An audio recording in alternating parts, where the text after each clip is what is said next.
So in the previous module, we learned about using the Boolean search terms to get the best results out of the library's databases. So now I want to demonstrate what that actually looks like in the library's on the library's web page when we put those search terms into a database.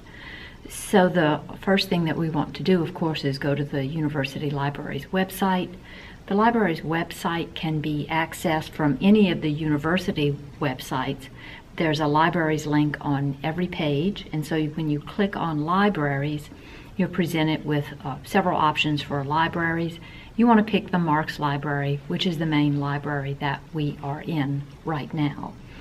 So the one search box is a nice way to search a number of the library's databases. It searches the ebooks, the book catalogs.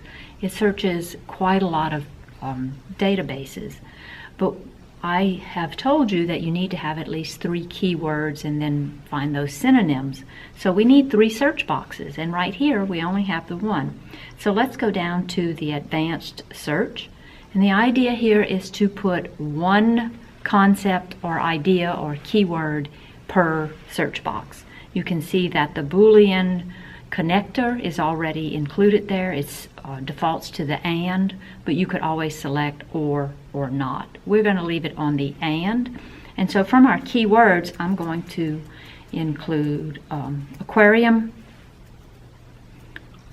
and let's see, we'll do killer whale or orca, because we have decided that we're okay with either of those terms.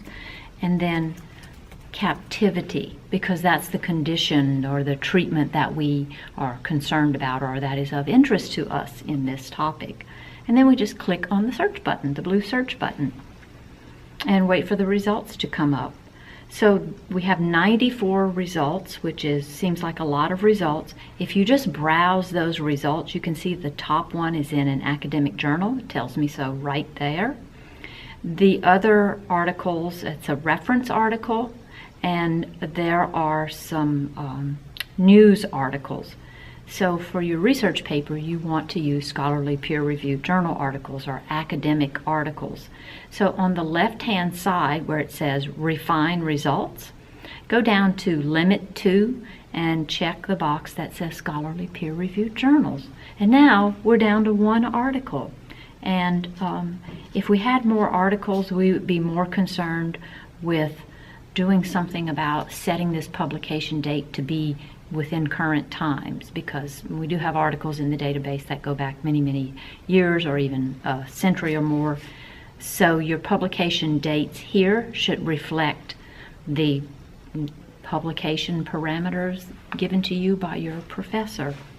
So of course we don't have enough search articles, and the reason that you came up with lots of synonyms and related terms is so that you, when this case happens, you could change out your search terms.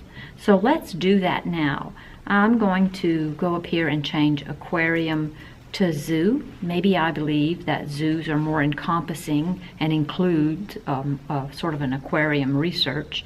We'll leave killer whale or orca, and then instead of captivity, let's change this to animal rights or animal welfare, because that's sort of the broad area that we are in. Previous search, we did not get enough results of a scholarly type, and so we need to really broaden that those search parameters. And we'll click on search. So now I have 3 articles. Notice that the limiter is still set to scholarly peer-reviewed journal articles. The publication date range has changed. It's been updated to reflect the publication date of these 3 journal articles. So if I wanted articles that are within a 10-year time frame, then what I need to do is just slide this publication slider over to reflect the time frame that I'm interested in. And we're down to 2 articles. For the sake of just demonstrating how to search, this will do just fine. I want to talk a little bit more about some the need for you to share this search with us, your best search results. So when you do this at home, you're going to keep swapping out your keywords and synonyms until you get a nice result list of maybe 15 to 20 articles at least that look like something you could use. When that happens, you're going to search more than once, then you're going to go over, when you're looking at your search results, you're going to go over here to the share button, and then down here where it says use permalink, you're going to copy and you're going to be pasting that link into the assessment form that I told you about in Module 1. So this is how you do it. Make sure you're looking at your result list and not an individual article. So let's talk a little bit more about what happens when you start reading these articles in your result list. So for one thing, I can click on this title, and now I'm looking at some publication information about this actual article. And in the middle, I have the publication information, in other words, who wrote it, who published it. Note these subject terms that are showing up, because you can make a note on your paper, on your little guide that you're using, about some of these subject terms and keywords, and then you can go back and search on them later.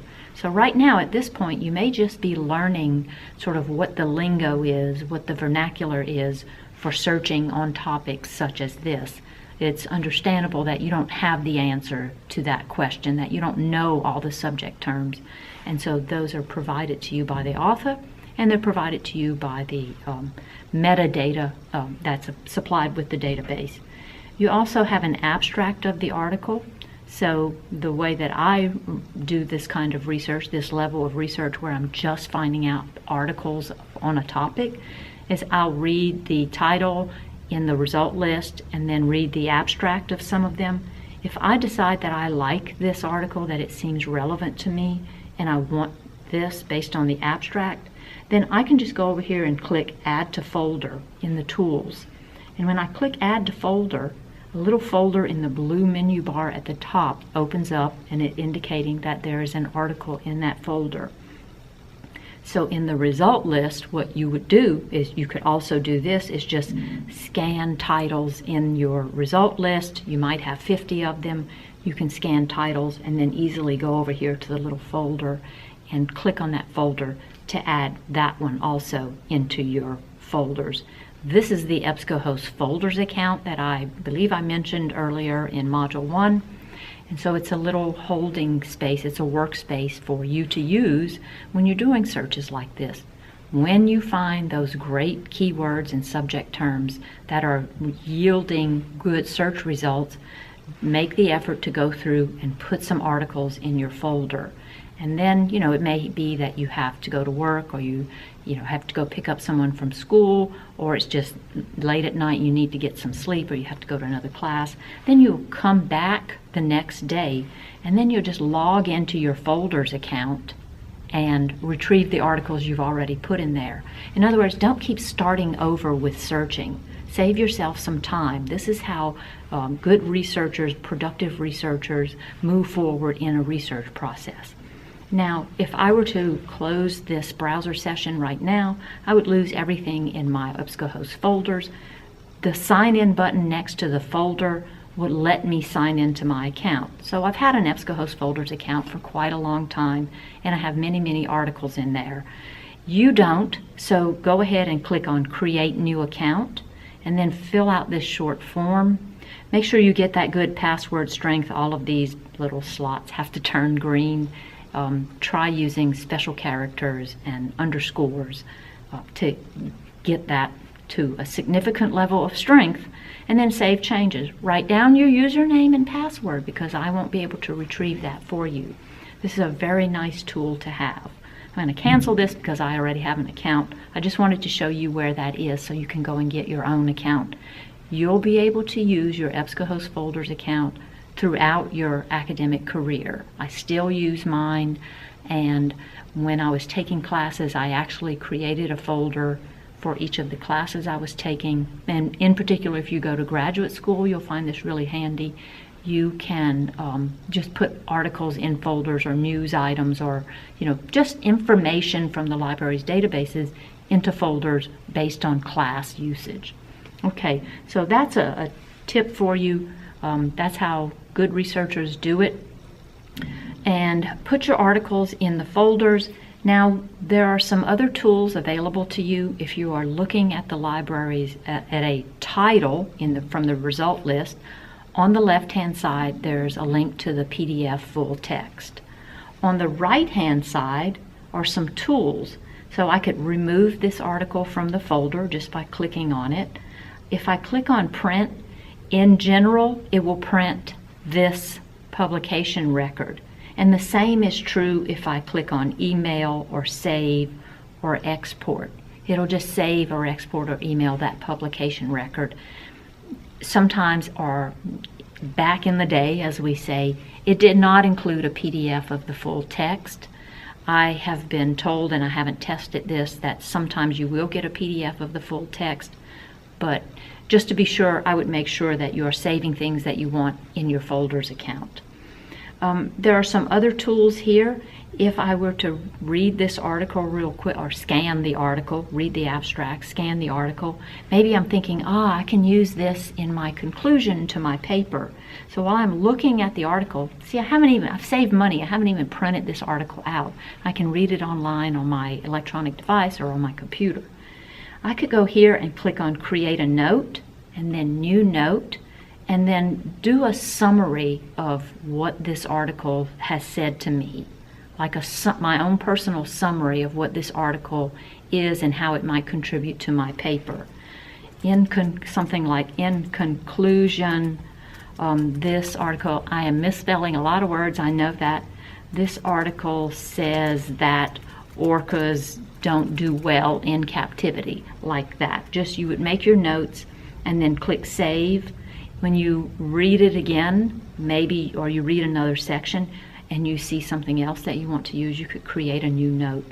You will be able to later print out that list of notes. Otherwise, you can just bring them up, copy and paste them. So here's another pro tip. If you do this for all 5 or 6 of the articles that you save in this folder, you're 5 or 6 sentences closer to writing your paper. So there's not so much of a barrier at the end of this, as that due date looms, and you won't be thinking, I don't have anything written. You can always refer back to these sentences and then revise them. Of course you would revise them. This is a good way to get started with your research, though. So I'm going to close that out. You could create a note. If this permalink is just to send a permalink for this one article, it's not the saved search permalink I told you about earlier. Maybe you want to use an article, but you're not quite sure if it's the kind of scholarly peer-reviewed article you need to be using in your paper. You want to share it with your professor. Then you could get the permalink, copy and paste that, sending it in an email to your professor to say, hey, can you take a look at this? Is this kind of article I'm supposed to be using? And then the professor can give you feedback. So that's how that permalink can be used. You get really passionate about the research that you're doing. Maybe you want to share your article that you have found on social media. So if you share it'll share the citation information on social media. If you have other, people interested in your topic that you're talking to about your topic, you could share it, and then they could see it. If they have access to the full resource, then they have the publication information and they can get the full resource for themselves. So you may have noticed that I skipped over the one button called Cite. You will have to provide either an APA or an MLA style references list at the end of your paper. And so one way to do that is as this. If you click on the Cite button, EBSCO provides you with a variety of citation styles. So citation styles change or differ according to discipline. So in the social sciences and education, we use APA. Literature and humanities tend to use MLA.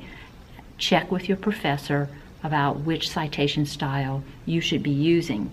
And then if you're using MLA, then you would just come here and copy, do Control or Command C, and then usually I would just put that in a Microsoft Word document and then sometimes these citations, most of the time, they're not properly formatted. The spacing is incorrect, the indentations are not correct, and sometimes the style of the font is not correct. So you need to make sure that you are doing that properly. What this does is it gets you a little bit closer to having completed your reference list or works cited list. So here again is another pro tip. If you have a Word document running while you're doing this search, then you can easily just copy and paste these resources into your Word document and then fix them in editing before you turn in your paper. So make sure that they are in compliance with MLA. So you're another step further along in completing your paper. Okay, there's one more step to this online library instruction session, and that involves you assessing this instruction. So we are collecting information about how well this instruction session helps you to perform library searches. So we have created an online assessment. It's a Google form, and after you fill out your worksheet with your topic sentence and your keywords, you'll be able to pull the information from there and put it directly into this Google form. So it's handy if you've written it down beforehand. Of course, you can watch this module all the way through and then go back and use the worksheet and fill it out so that you can put it in the Google form. Let me tell you about the Google form. From the library's main web page, you will go down under Quick Links, go to Course and Subject Guides. In Course and Subject Guides, in the little search box there, type EH102. And if you click on All Guides, this comes out better, EH102, and then Search. So the guide that you need to use is the one here that says EH102 Library Resource Search. So click on that.